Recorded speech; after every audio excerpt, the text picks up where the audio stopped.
When people are approaching CPS for the purpose of adopting a child, is this brought forth at the beginning? Do they know this? And so is that a deal breaker when they would in fact know that the subsidy is not there? Would that immediately at that early entry point in the adoption process be a resulting factor in them perhaps not considering it? I mean, I know it's helpful, but we do explain to families that many of our children will qualify for a subsidy. The subsidy is somewhere between $400 and $545 as a high.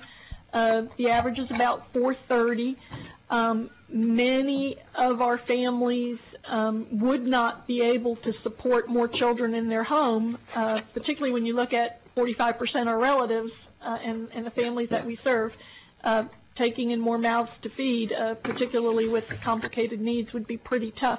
The bill as introduced does not give us the ability to provide any adoption subsidies. So if you look at the fact that 92% of our consummated adoptions do have subsidies, there will be no subsidies in the upcoming biennium.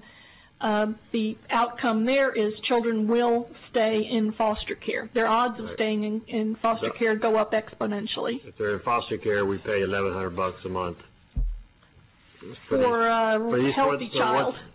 So let's just assume that 50% of these kids don't get adopted, and they stay in the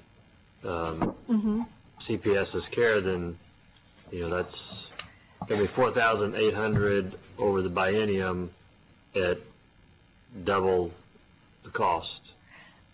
Yes, on average, it'd be a lot higher than $1,100. It'll be $1,900 because some of these children, and we're very fortunate that there's so many Texans who will adopt children and very troubled children. On average, the true cost is over $1,900 a month, not $1,100. $1,100 is the low end. Right.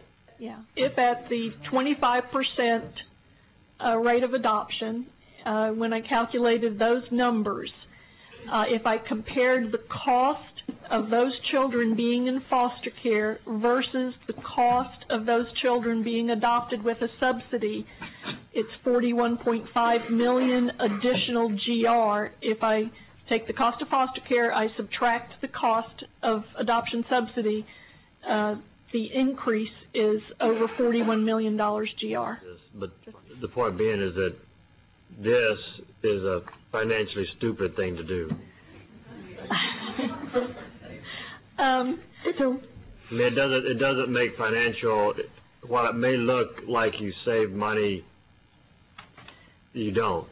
I mean, it's going to cost more.